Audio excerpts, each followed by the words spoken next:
இந்த நாளிலே உங்களை மறுபடியும் பார்ப்பதிலே நான் மிகுந்த சந்தோஷம் அடைகிறேன். ஆண்டவராகிய இயேசு கிறிஸ்து மிக நல்ல தேவன், நன்மைகளே செய்கிற தேவன்.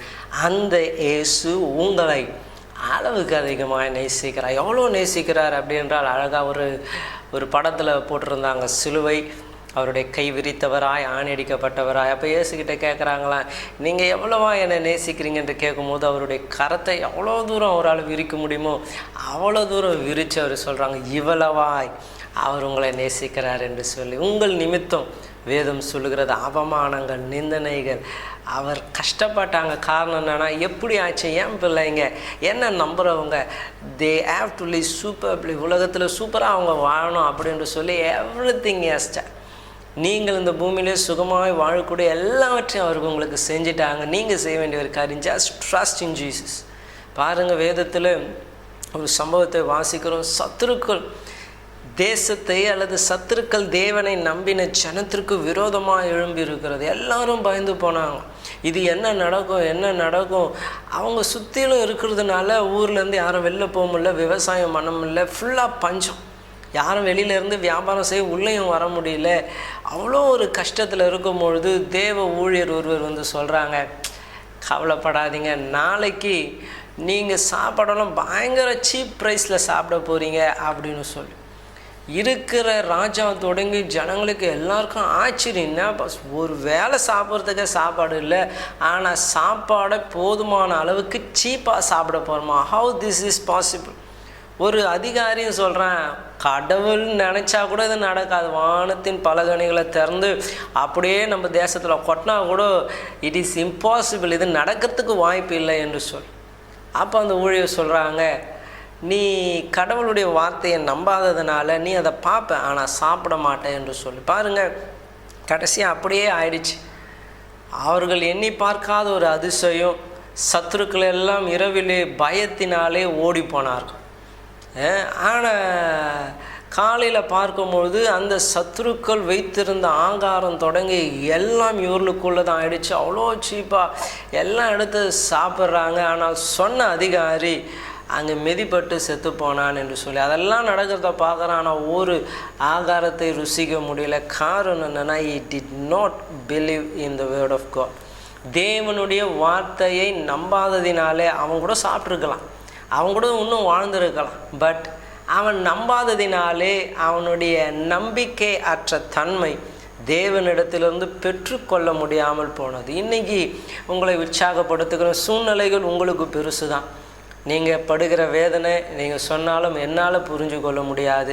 அது யார்கிட்ட ஷேர் பண்ணாலும் எல்லாம் அப்படிங்களா, இதெல்லாம் இப்போல்லாம் நடக்கிற காரியம்தான் அப்படின்ற ஆறுதலாக பேசலாமே அல்லாமல் அந்த சூழ்நிலையை மாற்ற முடியாது. ஆனால் வேதம் சொல்லுகிறது, இயேசு உங்களை விசாரிக்கிறபடினால் உங்கள் பாரங்களை இயேசு மேலே வைத்து விடுங்க. இயேசு பூமியில் இருந்தபோது சொல்லுகிறார், வருத்தப்பட்டு பாரம் சுமக்கிற நீங்கள் எல்லாரும் என்கிட்ட வாங்க, நான் உங்களுக்கு இளைப்பாறுதலை தருகிறேன். I will give you rest. இந்த பேர்டனை மாற்றக்கூடிய எப்படி என்றால், எபிரேயர் 1:3 சொல்லுகிறது, அவருடைய வல்லமை உள்ள வார்த்தை எல்லாவற்றையும் தாங்குகிறது என்று சொல்லி. அந்த வார்த்தை நீங்கள் விசுவாசிச்சிங்க என்றால் அந்த வார்த்தை உங்களுடைய வாழ்க்கையில் அற்புதம் செய்து சூழ்நிலைகளை நிச்சயமாய் மாற்றும். இந்த வேளையிலே கடந்த சில நாட்களாய் நாம் பார்த்து கொண்டு வருகிற இந்த ஜெபத்தை குறித்து பார்க்க போகிறோம். காரணம், இந்த ஜெபம் காரியங்களை மாற்றக்கூடியதாக இருக்குது. ஜெபம் பெரிய அற்புதங்களை செய்யக்கூடியதாக இருக்குது. நம்மளால் இமேஜின் கூட பண்ண முடியாது இதெல்லாம் நடக்குமா என்று சொல்லி. பட் when you pray, அந்த ப்ரேயர் பயங்கர பவர்ஃபுல். நீங்கள் பார்த்தீங்க என்றால், யோவான் சுவிசேஷம் 11 ஒரு மரண வீட்டை குறித்து பார்க்கிறோம். அவன் மரித்து அடக்கம் பண்ணப்பட்டு 4 நாட்கள் ஆயிற்று. அவருடைய சகோதரியை சாட்சி கொடுக்குறாங்க, நாற்றம் எடுக்கும், ஒன்றும் இருக்காது. ஏன்னா செத்துட்டார், வியாதிப்பட்டு செத்து இருக்கிறார், ஒன்றும் இருக்காது என்று சொல். ஆனால் நாம் பார்க்கிறோம் அதே கல்லறை அண்டையிலே இயேசு வந்து நின்று அவர் ஜெபம் பண்ணினார். Jesus prayed. பாருங்கள், எல்லாருக்கும் ஆச்சரியம். குடும்பத்தில் இருக்கிறவனே அவன் உயிரோடு வருவான்னு சொன்னால் நம்ப முடியல. அவங்க சொல்கிறாங்க, ஆமாம் ஆண்டவரே, எல்லாம் ஒரு நாளில் நடக்க போகிறது தான், ஒரு நாளில் உயிரோடு கூட எழுந்துப்பாங்க, அப்படி இப்படின்னு சொல்லுகிறாங்களே எல்லாமே. இன்றைக்கி அந்த மிராக்கள் நடக்க போகிறது என்றால் cannot believe, அதை நம்ப முடியல. இன்றைக்கி கூட நான் சொல்கிறேன், உங்கள் வாழ்க்கையில், உங்கள் வியாபாரத்தில், குடும்பத்தில் இன்று இயேசு அற்புதத்தை செய்வான் நீங்கள் ஜெபித்தா. when you pray. காரணம் நான் ஏற்கனவே சொன்ன பாருங்க, ஜெபம் தேவனோடு கூட உறவாடுகிறது. ஜெபம் தேவனிடத்திலிருந்து கேட்டு பெற்றுக்கொள்ளக்கூடிய வல்லமை இருக்கிறது. ஜெபம் உங்களுடைய சோதனை எப்படிப்பட்டதாக இருந்தாலும் மேற்கொள்ளக்கூடியதாக இருக்கிறது. ஜெபம் கர்த்தருடைய சித்தம் உங்கள் வாழ்க்கையில் என்ன என்று அறிந்து கொள்ள உதவி செய்கிறது. ஜெபம் உங்களுக்கு விரோதமாய் செயல்படுகிற பிசாசின் கிரியைகளை மேற்கொள்கிற ஒரு ஆயுதமாக இருக்கிறார். இந்த ஜெபத்தை ஆண்டவராக இயேசு கிறிஸ்து செஞ்சாங்க. அந்த கல்லறையில் இருக்கிற மனுஷனுடைய பேரை சொல்லி அழைக்கிறாங்க. உயிரோடு கூட மரித்து 4 நாள் ஆனவன் எழுந்து வருகிறான். எல்லாருக்கும் ஆச்சரியம். இந்த ரீசன் இஸ் ப்ரேயர். நீங்கள் ஜெபிக்கணும். உங்கள் குடும்பத்திற்காக, தனிப்பட்ட வாழ்க்கைக்காக, வியாபாரம், வேலை, படிப்பு, பிள்ளைகளுடைய திருமணம், அவர்களுடைய எதிர்காலம், what ever it might be, நீங்கள் தேவனிடத்திலே அந்த விண்ணப்பங்களோடு கூட கலந்து போவீர்களே என்றால் தேவன் நிச்சயமாய் உங்கள் ஜெபத்திற்கு பதில் அளிக்க போதுமானவராக இருக்கிறார். ஆகவே இன்றைக்கி நீங்கள் ஜெபித்து பாருங்களேன், அந்த வல்லமை எப்படிப்பட்டது என்பதை கண்டிப்பாக கடவுள் உங்கள் கண்கள் காண, செவிகள் கேட்க, நீங்கள் எண்ணாத ஆச்சரியப்பட கர்த்தர் நிச்சயமாய் செய்வார்.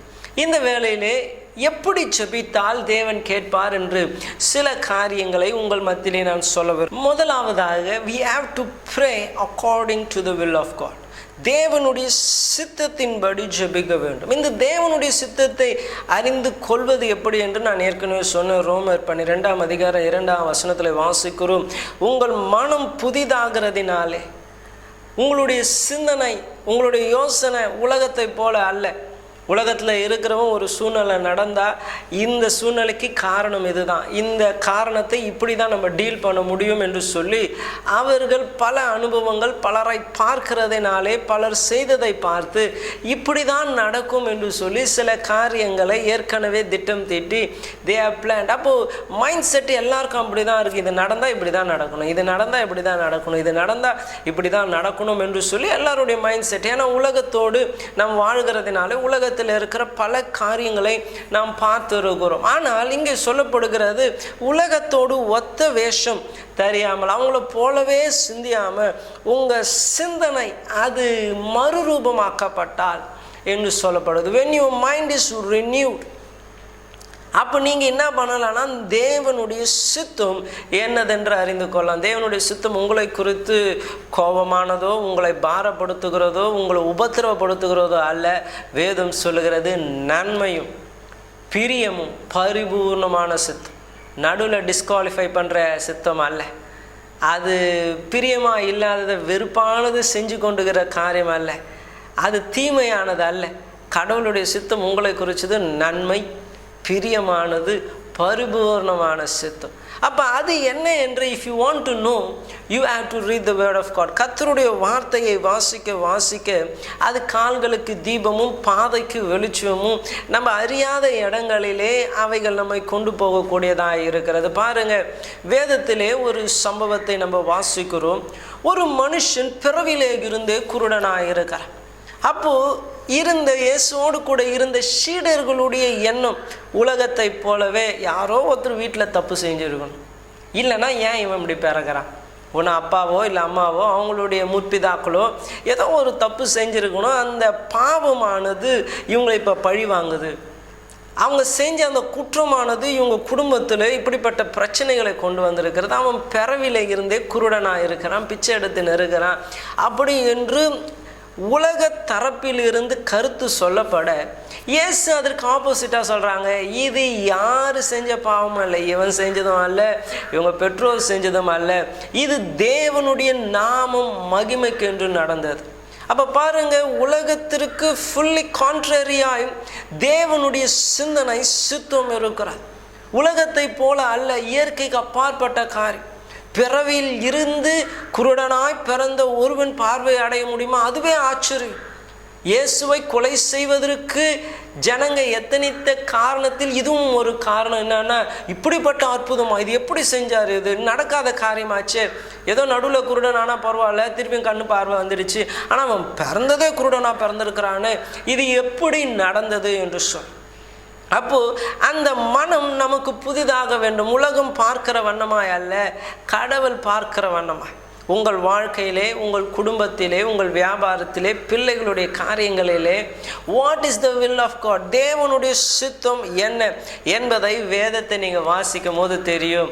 தீமை அல்ல, நன்மைக்கு ஏதுவான சித்தம் இருக்கிறது. நீங்கள் இன்னைக்கு அந்த வேதத்தை நீங்கள் வாசித்து when you realize, நீங்கள் செபிக்கும்போது நீங்கள் நெகட்டிவாக செபிக்க மாட்டீங்க. ஆண்டவரே, என்ன ஆண்டவரே இப்படி ஆகிடுச்சு, ஆண்டவரே ஆண்டவரே என் வாழ்க்கை இப்படி ஆகிடுச்சு, ஆண்டவரே வியாபாரம் நஷ்டமாகிடுச்சு, இது அப்படி ஆகிடுச்சு என்று சொல்லி நீங்கள் வேத அறிவு உள்ளவர்களாக இருப்பீர்கள் என்றால் you will not pray negative.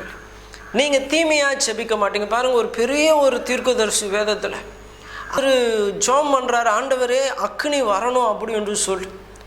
அவர் ஒரு பலிபீடத்தை கட்டுறாங்க, மேலே ஒரு மிருகத்தை வைக்கிறாங்க. எங்கே இது இவர் எதனா மேஜிக் பண்ணி நெருப்பு கொளுத்தி விட போகிறார் என்று ஜனங்க நினச்சிட போகிறாங்கன்னுட்டு மேலே ஃபுல்லாக தண்ணியை ஊற்றி ஊற்றி ஊற்றி ஊற்றி கீழே இருக்கிற கல்லுகளை இருந்து தரை வரைக்கும் ஃபுல்லாக தண்ணி தேங்கி நிற்கிது. அவ்வளோ தண்ணியை ஊற்றி வச்சிருக்கிறார். அவர் ஒரு வார்த்தை ஜெபம் பண்ணார், வானத்துலேருந்து அக்னி வந்து மிருகத்தையும் கல்லையும் கீழே இருக்கிற தண்ணியை கூட அது அப்படியே ட்ரை ஆக்கிட்டு போயிடுச்சு. அவ்வளோ ஃபயர், அவ்வளோ பவர்ஃபுல்லான மேன். எல்லாருக்கும் ஆச்சரியமாக ஆகிடுச்சு. ஆனால் அவர் ஒரு காரியத்தில் லைஃப்பில் பயந்து போய் நெகட்டிவாக ஜெபம் பண்ணுகிறார். என்ன ஜெபம் பண்ணுற, ஆண்டவரே ஒன்றும் முடியாது, லைஃபு என் உயிரை எடுத்துருங்க, நான் செத்துடுறேன், என்னால் வாழ முடியாது, இந்த போராட்டம்லாம் நம்மளால் முடியாது, என்னை எடுத்துடுங்க, நான் செத்துடுறேன். உங்களுக்கு தெரியுமா, அவ்வளோ பெரிய தீர்க்கதரிசியின் ஜெபத்தை கடவுள் கேட்கவே இல்லை. கடவுள் கேட்கலாம் ஒரு 10 வருஷம் கழிச்சு செத்துட்டாரா? அப்படி கூட இல்லைங்க. அவர் சாவையை காணாமல் கர்த்தர் எடுத்துக்கொண்டார். பாருங்க, negative prayer, if you know the word of God, கர்த்தருடைய வார்த்தை தெரிஞ்சிருக்கும் என்றால் நீங்கள் நெகட்டிவாக செபிக்க மாட்டீங்க, கர்த்தருடைய சித்தத்தின்படி செபிப்பீங்க. இயேசுவே நீங்கள் சொல்லியிருக்கீங்க, வானத்தையும் பூமியும் உண்டாக்கின கர்த்தர் இடத்திலிருந்து எனக்கு ஒத்தாசை வரும், நீர் ஒத்தாசை தரப்போவதற்காக நன்றி ஆண்டவரே. ஏன்னா we know the will of God. ஆண்டவரே, உம்முடைய தழும்புகளால் என்னை சுகமாக்குனீங்க. நான் இப்போ பலவீனமாக இருக்கிறேன், but I will not stay sick. நான் இந்த பலவீனத்திலே இருக்க போவதில்லை. உம்முடைய தழும்புகள், நீங்கள் அடிக்கப்பட்டது உண்மையாக இருக்கிறதுனால அந்த தழும்புகள் என்னை குணமாக்கும் என்று சொல்லி. அப்போது முதலாவதாக how we have to pray is தேவனுடைய சித்தத்தின்படி. நான் உங்களுக்காக வாசிக்கிறேன் 1 யோவான் 5ஆம் அதிகாரம் 14-15 வசனத்தை. இங்கே சொல்லப்படுகிறது, நாம் எதையாகிலும் அவருடைய சித்தத்தின்படி கேட்டால் அவர் நமக்கு செவி கொடுக்கிறார் என்பதை அவரை பற்றி நாம் கொண்டிருக்கிற தைரியம். நாம் எதை கேட்டாலும் அவர் நமக்கு செவி கொடுக்கிறார் என்று நாம் அறிந்திருந்தோமானால் அவரிடத்தில் நாம் கேட்டவைகளை பெற்றுக்கொண்டோம் என்றும் அறிந்திருக்கிறோம். பாருங்க, எவ்வளோ அமேசிங்காக சொல்கிறாங்க. நாம் எதை அவருடைய சித்தத்தின்படி கேட்டாலும் அவர் நமக்கு செவி கொடுக்கிறார். அப்போ மீதி காரியத்திற்கு அவர் கேட்கவே இல்லை. நீங்கள் ஜெபம் பண்ணுவது கூட அவருக்கு தெரியாது. அப்போ when you pray, நீங்கள் செபிக்கும்பொழுது தேவனுடைய சித்தத்தின்படி கர்த்தருடைய வார்த்தை என்ன சொல்லுகிறது உங்களை குறித்து, யூ கன்ஃபஸ், தேவனிடத்தில் சொல்லுங்கள். நீங்கள் சொல்லுகிற அந்த கர்த்தருடைய வார்த்தை அவரை ஞாபகப்படுத்துகிறது போல, you are reminding him of what he has said, what he has written about you. உங்களை குறித்து அவர் என்ன சொன்னார், என்ன எழுதி வச்சிருக்கிறார் என்பதை அவருக்கு ஞாபகப்படுத்திருக்க. ஆண்டவர், நீங்கள் சொல்லியிருக்கீங்க, நீயோ கடன் வாங்காதிருப்பாய். ஸோ கடன் வாங்குறேன்னு ஆண்டவரை, இதை திருப்பி செலுத்த ஞானத்தை புத்தி நீங்கள் தரப்போகிறீங்க, என் கரத்தை பலப்படுத்த போகிறீங்க, என் வருமானத்தை நீங்கள் ஆசீர்வதிக்க போகிறீங்க. தேவன் தம்முடைய ஐஸ்வர்யத்தின்படி என் குறைவுகளை நிறைவாய் மாற்ற போகிறார். நீங்கள் அப்படி ஜெபம் பண்ணுங்க. அந்த சத்தம் தேவனுடைய செவியில் போய் ஏறும். அடுத்தது சொல்கிறாங்க, அவர் கேட்டார் என்றால் நீங்கள் பெற்றுக்கொண்டீங்க என்ற ஒரு தைரியம் உங்களுக்கு வந்தால் யூ வில் ஷோர்லி ரிசீவ். இன்றைக்கி ஆகவே நான் உங்களை உற்சாகப்படுத்துகிறேன். உங்களுடைய எமோஷன், ஃபீலிங், உங்களுடைய சூழ்நிலை எல்லாம் கர்த்தருக்கு தெரியும். வேதம் சொல்லுகிறது, வாயில் வார்த்தை பிறப்பதற்கு முன்பதாகவே அவருக்கு அது தெரியும். இவைகள் எல்லாம் உங்களுக்கு வேண்டும் என்று பரமபிதா அறிந்திருக்கார். இதெல்லாம் வேதத்தில் எழுதியிருக்கிறார். He knows everything. நீங்கள் போகிற சூழ்நிலை அவருக்கு தெரியும், நீங்கள் படுற பாடுகள் அவருக்கு தெரியும். நீங்கள் இரவில் தூக்கம் இல்லாமல் இதே காரியத்தை யோசித்து நிம்மதியை அற்றிருக்கிறது, கண்ணீர் விடுகிறது, தனிமையில் உட்கார்ந்து அழுகிறது, எவ்ரிதிங் He knows. கேளுங்கள் கொடுக்கப்படும், கேட்கிற எவனும் பெற்றுக்கொள்வான். எப்படி கேட்கணும்னா அவருடைய சித்தத்தின்படி கேட்கணும். We have to ask according to His will. அவருடைய சித்தம் எப்படி? வேதத்தை வாசிங்க. வேதத்தை வாசிச்சிங்கன்னா நான் மறுபடியும் சொல்லுகிறேன், நெகட்டிவான ப்ரேயரே உங்களுக்கு வராது. ஏன்னா கர்த்தர் உங்களை ஆசீர்வதிப்பேன் என்று அவர் வாக்கு பண்ணியிருக்கார். அவருடைய சித்தம் நன்மையும் பிரியமும் பரிபூர்ணம். அது இல்லையா அதை சொல்லுங்கள். அப்பா நீங்கள் சொல்லியிருக்கீங்களே, யூ ஹேவ் டோல்ட் அஸ், உன்னை நான் ஆசீர்வதிப்பேன், உன் பேரை பெருமைப்படுத்துவேன், உன்னை பெருக செய்வேன், நீ 1000 மடங்கு ஆசீர்வாதமாக இருப்பாய் என்று நீ சொல்லியிருக்கிறீரே. You do it Lord. இயேசுவின் நாமத்தில் நான் செபிக்கிறேன் என்று நீங்கள் செபித்து பாருங்கள். குழந்தை பாக்கியத்திற்காக நீங்கள் செபித்து பாருங்கள். வியாதிக்காக நீங்கள் செபித்து பாருங்கள். உங்களுடைய தழும்புகளை நான் சுகமானேன் நீங்கள் செபித்து பாருங்கள். நிச்சயமாக கர்த்தர் உங்கள் செபத்தை கேட்பாங்க. இன்றைக்கி அதுதான் நான் உங்களுக்கு சொல்ல விரும்புகிறேன். We are not a mediator. நான் உங்கள் நடுவில் நின்று கொண்டு உங்களதை கேட்டு அவர்கிட்ட சொல்லணும்ல. நீங்கள் இருக்கிற இடங்களில் கண்களை மூடுங்க, இல்லை பைக் எடுத்துணும் வெளியிலையோ இல்லை மொட்டை மாடியிலையோ போயிட்டு நீங்கள் ஏசப்பா கிட்டே just open your mouth and say, ஏசப்பா நீங்கள் சொல்லியிருக்கீங்க என்று. வீட்டில் பைபிள் இல்லைன்னா தயவுசெய்து ஒரு பைபிள் வாங்குங்க. இப்போ செல்ஃபோன்லேயே நீங்கள் பைபிள், ஆன்லைன் பைபிள்லாம் பார்க்கலாம். பைபிள் எடுத்து வாசித்து பாருங்கள். உங்களை குறித்ததான மேன்மையான திட்டத்தை கர்த்தர் வேதத்தில் வைத்திருக்கிறார். இன்றைக்கி நான் உங்களுக்காக செபிக்க போகிறேன். நீங்கள் எப்படிப்பட்ட சூழ்நிலையிலே இருந்தாலும் சரி, டு நாட் வரி. நம்ம அவருடைய சித்தத்தின்படி தான் நம்ம செபிக்க போகிறோம். தேவ ஜனத்தை ஆசீர்வதிப்பதே அவருக்கு பிரியமான காரியம். அப்போ அவருடைய சித்தம் அதுதான், டு பிளஸ் யூ. உண்டாக்கின ஆதாம் ஏவாளையும் அவர் அழைத்து முதல்ல செஞ்ச காரியம்பா, இதெல்லாம் உங்களுக்கு தான் கொடுத்துட்டேன் அப்படின்னு இல்லை, அவர்களை ஆசீர்வதித்தார். He blessed them. இன்றைக்கும் உங்களை அவர் ஆசீர்வதிக்க காத்து கொண்டு இருக்கிறார். நம்ம அவருடைய சித்தத்தின்படி செபிக்க போகிறோம். ஆண்டவரே, என் லைஃப் ரொம்ப கஷ்டப்படுறேன், ஆண்டவரே என் லைஃப்பில் ரொம்ப சோர்ந்து போயிருக்கிறேன், ஆனால் இது நீ நியமித்ததல்ல, உம்முடைய சித்தம் என்று சொல்லி நம்ம செபிக்க போகிறோம். கர்த்தர் அற்புதத்தை செய்ய போகிறார். உங்கள் சரீரங்களிலே வியாதி இருக்கும் என்றால், அல்லது உங்கள் வீட்டில் யாராச்சும் வியாதிஸ்தர்கள் இருப்பார்கள் என்றால் அவங்க மேலே கரங்களை வைங்க. நம்ம செபிக்கிற இந்த வேளையிலே தேவனுடைய சித்தம் உங்களுடைய லைஃப்பில், அவளுடைய லைஃப்பில் நிச்சயமாக செய்வாங்க. குடும்பத்தில் இருக்கிற சூழ்நிலைகளை கர்த்தர் மாற்றுவாங்க. செபிப்போமா? சர்வ வல்லமுள்ள தேவனே, இந்த நிகழ்ச்சியை பார்த்த ஒவ்வொருவருக்காக நான் செபிக்கிறேன். அவர்கள் எப்படிப்பட்ட சூழ்நிலையிலே இருந்தாலும் தேவன் ஒரு அற்புதத்தை நீ செய்யும்படியாக செபிக்கிறேன். ஆண்டவரே, உம்முடைய சித்தத்தின்படி நாங்கள் எவைகளை கேட்டாலும் அதை நீர் கேட்கிறீர் என்று அறிந்திருக்கிறோம். நீ கேட்டீர் என்றால் அதை நாங்கள் பெற்றுக்கொண்டோம் என்றும் அறிந்திருக்கிறோம். இந்த வேளையில் உம்முடைய சித்தத்தின்படி நான் கேட்கிறேன் ஏசப்பா. உம்முடைய தழும்புகளால் நாங்கள் குணமானோம். ஆண்டவரே, எங்களை குணமாக்குவது உம்முடைய சித்தமாக இருந்தது. இந்த வேளையிலே வியாதியாக இருக்கிற ஒவ்வொருவருக்காக செபிக்கிறேன். இயேசுவின் நாமத்தினாலே ஒரு பரிபூர்ண சுகம் உச்சம் தலைமுதல் உள்ளம் கால் வரைக்கும் இறங்கட்டும் அப்பா.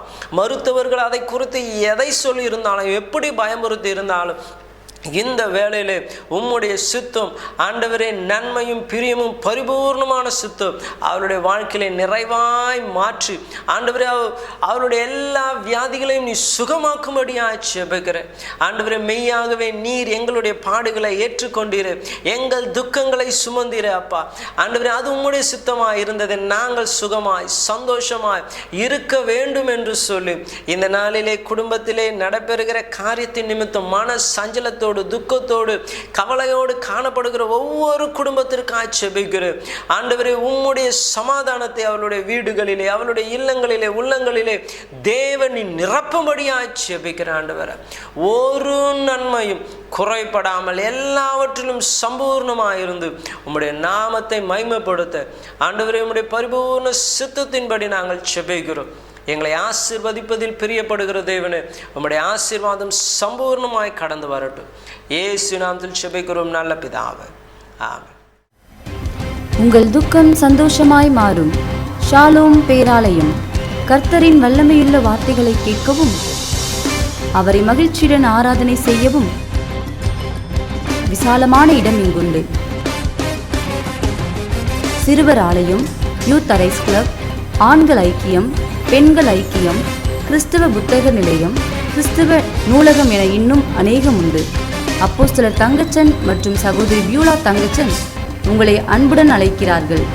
சந்தோஷமில்லாமல் நிம்மதிக்காய் அலைந்து திரிகிறீர்களோ? உங்களுக்கு உதவி செய்ய நாங்கள் காத்திருக்கிறோம். எங்களது முகவரி ஷாலோம் பேராலயம், காக்கலூர் சாலை, திருவள்ளூர்.